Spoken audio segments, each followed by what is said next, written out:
प्रत्याशी के समर्थन में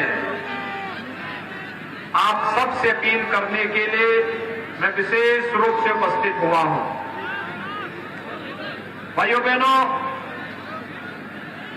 इस सीट पर भारतीय जनता पार्टी को आपने 2017 में भी अपना आशीर्वाद दिया था। श्री रमेश चंद्र दिवाकर हमारे लोकप्रिय विधायक के रूप में उन्होंने काम किया।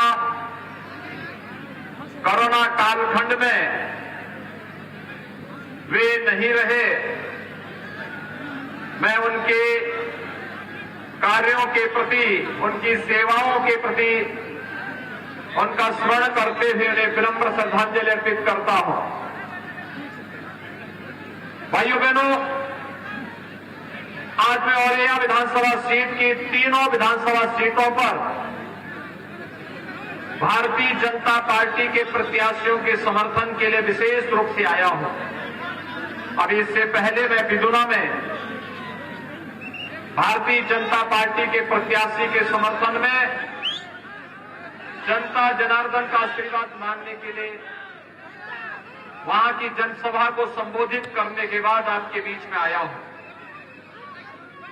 अपार उत्साह, जैसा उत्साह यहां पर है वैसे ही बिदुना में भी था।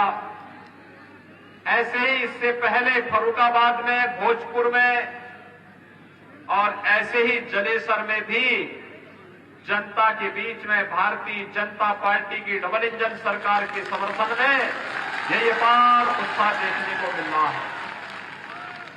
इसका कारण भी है, 5 वर्ष पहले उत्तर प्रदेश के अंदर जो अराजकता थी, जो गुंडाराज था, जो दंगों का शासन था, नाम तो समाजवादी था लेकिन काम दंगावादी था और सोच परिवारवादी था। ये किसी से नहीं छुपा हुआ है। वह सोच जो केवल अपने को सिपाही तक सीमित रखती थी, अपने खानदान तक सीमित रखती थी, पेशेवर अपराधी और माफियाओं के सामने दुम दबा करके चलती थी। सत्ता की मजबूरी क्या हो सकती है गुंडे और माफियाओं के सामने, इसका जीता जागता उदाहरण कोई और था तो 2017 के पहले प्रदेश के अंदर जो सरकारें काम कर रही थी उनकी कार्य पद्धति से स्पष्ट देखा जा सकता है। 2017 के बाद जब भारतीय जनता पार्टी को प्रधानमंत्री मोदी जी के आह्वान पर जनता जनार्दन ने अपना आशीर्वाद दिया, तो भाइयों बहनों, जनता जनार्दन के सामने भारतीय जनता पार्टी ने जो कहा था वो करके दिखाया। हमने कहा था अपराध मुक्त प्रदेश बनाएंगे, हमने कहा था दंगा मुक्त प्रदेश बनाएंगे, हमने कहा था भय मुक्त प्रदेश बनाएंगे। 5 वर्ष में कोई दंगा हुआ? कहीं कर्फ्यू लगाने की नौबत आई? पेशेवर माफिया और अपराधी जो पहले जगह जगह बमबाजी करते थे, गुंडा टैक्स वसूली करते थे, क्या अब भी वसूली कर पा रहे हैं? फर्क साफ है। पहले कर्फ्यू लगता था और अब तो धूम धड़ाके के साथ कांवड़ यात्रा निकल रही है। फर्क साफ है। 2017 के पहले व्यापारियों पर और बाजारों में अपराधियों के द्वारा बम फोड़े जाते थे। 2017 के बाद कांवड़ यात्रा में चलने वाला शिव भक्त हर हर बम बम का नारा लगाते हुए जब निकलता है तो हर भारतीय उसकी ओर अभिभूत होता है। भाइयों बहनों, एक और सुरक्षा का ये वातावरण इसने निवेश दिया है। भारी पैमाने में प्रदेश के में उद्योगपतियों ने निवेश लगाया है। और औरैया की तो बात ही क्या करनी है। यहां पे तो हम एक नया प्लास्टिक पार्क भी बना रहे हैं। यहां को बुंदेलखंड एक्सप्रेस वे के साथ जोड़ करके विकास की नई ऊंचाइयों तक पहुंचा रहे हैं। और औरैया के बारे में कोई सोचता था कि यहां भी मेडिकल कॉलेज बनाएगा? आज यहां एक नया मेडिकल कॉलेज भी बन रहा है। और रैया में एक नया मेडिकल कॉलेज पिछले दिनों आकर के मैंने शिलान्यास भी किया था। याद करिए क्या कर रही थी पिछली सरकारें। न विकास का कार्य होता था, न गरीब कल्याणकारी कार्य होते थे। 1947 से लेकर के 2017 तक 70 वर्षों में इतने बड़े प्रदेश में मात्र 12 गवर्नमेंट मेडिकल कॉलेज बन पाए थे। और भाइयों बहनों 5 वर्ष में हम लोगों ने 33 नए मेडिकल कॉलेज बना दिए। 33 नए मेडिकल कॉलेज, जिसमें औरैया का भी एक मेडिकल कॉलेज है। फर्रुखाबाद में भी एक मेडिकल कॉलेज बना रहे हैं। एटा में भी मेडिकल कॉलेज बन चुका है। ये 5 वर्ष के अंदर भाइयों बहनों, पहले कनेक्टिविटी के नाम पर 70 वर्षों में 1.5 एक्सप्रेसवे बना था। 5 वर्ष में आज हम 7 नए एक्सप्रेसवे बना रहे हैं। 7 पूर्वांचल एक्सप्रेसवे प्रधानमंत्री जी ने देश को समर्पित कर दिया है। ये बुंदेलखंड एक्सप्रेसवे चुनाव पूरा होने दीजिए, सबसे पहला उद्घाटन होगा तो बुंदेलखंड एक्सप्रेसवे का होगा। पहले की सरकार तमंचावादियों के लिए तमंचा की फैक्ट्री लगवाती थी और हम लोगों ने तो डिफेंस कॉरिडोर दे दिया है। यहां पर डिफेंस कॉरिडोर इसी बुंदेलखंड एक्सप्रेसवे पर कानपुर में, झांसी में, चित्रकूट में, लखनऊ में, आगरा में और अलीगढ़ में डिफेंस कॉरिडोर बन रहे हैं। डिफेंस कॉरिडोर में जो तोप बनेगी और यहाँ का नौजवान जब उस तोप पर बैठ करके भारत के दुश्मनों की सीमा में जाकर के तोप से गोले दागेगा तो दुश्मन के छक्के स्वयं ही छूट जाएंगे। भारत को रक्षा क्षेत्र में आत्मनिर्भर बनाने का काम भी आज उत्तर प्रदेश डबल इंजन की सरकार कर रही है।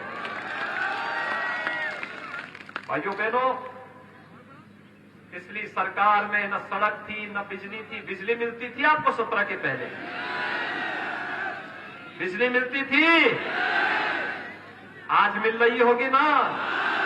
आ रही है सबको बिजली, पर्याप्त बिजली और निर्बाध बिजली। प्रदेश तो वही है। पहले गरीब को मकान नहीं मिलते थे। समाजवादी पार्टी की सरकार में 5 वर्ष में 18,000 गरीबों को मकान नहीं मिल पाए और हमारी सरकार ने, डबल इंजन की सरकार ने 5 वर्ष में 43,50,000 से अधिक गरीबों को एक एक मकान दे दिया है। 2,61,00,000 गरीबों को एक एक शौचालय दे दिया है।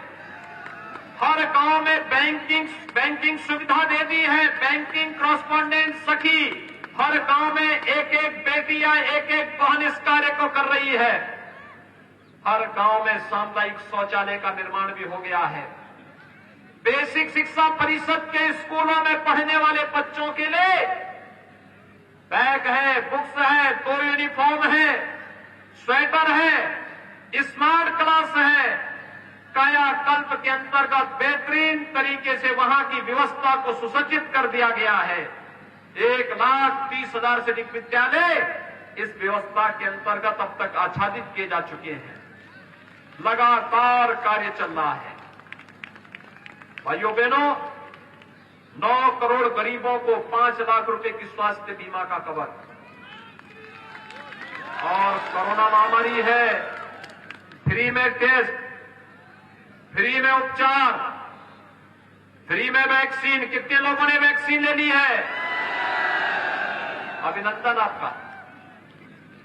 आपने तो वैक्सीन लेकर के जो लोग वैक्सीन के खिलाफ दुष्प्रचार कर रहे थे उनको करारा जवाब दिया है। लेकिन भाइयों बहनों, अगर इस वैक्सीन ने आपकी जान को कोरोना महामारी में बचाया है तो आपका जवाब तब होगा जब आप महीने में 2 बार डबल इंजन की सरकार है, डबल डोज राशन की 15 करोड़ गरीबों को फ्री में राशन उपलब्ध कराया जा रहा है। सहमत है ना? और भाइयों बहनों, मैं आप सबका यही आह्वान करने के लिए आया हूं। ये राशन का, ये मेडिकल कॉलेज का, ये एक्सप्रेसवे का, ये डिफेंस कॉरिडोर का, ये जो बिजली है, ये सड़क बन रही है, ये पहले की सरकारें भी कर सकती थी, लेकिन नहीं की। क्योंकि पहले विकास का ये पैसा, गरीब कल्याण का ये पैसा इत्र वाले मित्र के घर में चला जाता था। कहां जाता था? और इसीलिए तो हमने एक हाथ में विकास की छड़ी पकड़ी और दूसरे हाथ में बुलडोजर का लीवर भी पकड़ करके हमको करने का कर रहे हैं। विकास प्रदेश का, गरीब के कल्याण का, बेटियों की सुरक्षा का, और बुलडोजर माफियाओं की छाती पे चढ़ाने का और उनके अवैध कमाई को जब्त करने का एक माध्यम बनेगा। आप सहमत हैं? सभी लोग सहमत हैं? मैं आपसे आश्वस्त होकर के जाऊं ना, मैं सभी बुलडोजर को मरम्मत करने के लिए भेज दूं 10 मार्च के बाद, जिससे फिर से इनका उपयोग कर सकूं कायदे से। सभी लोग सहमत हैं? तो मैं आपकी बात को मानता हूं। चुनाव के दिन 20 फरवरी को पहला काम क्या होना है? पहला काम मतदान का। मतदान आपका संवैधानिक अधिकार है। स्वयं भी मतदान करना, हर एक व्यक्ति को मतदान करके उन अपराधियों को, माफियाओं को, प्रदेश को लूटने वालों को करारा जवाब देने के लिए कमल के चुनाव चिन्ह पर भारतीय जनता पार्टी की प्रत्याशी श्रीमती गुड़िया कठेरिया को और बिबियापुर से श्री लाखन सिंह राजपूत को भारी बहुमत से विजयी बना के भेजेंगे। दोनों हाथ लाकर मेरे सामने बताओ। सड़क के उस पार भी सभी लोग सहमत हैं? तो मेरे साथ बोलेंगे, भारत माता की, भारत माता की, भारत माता की।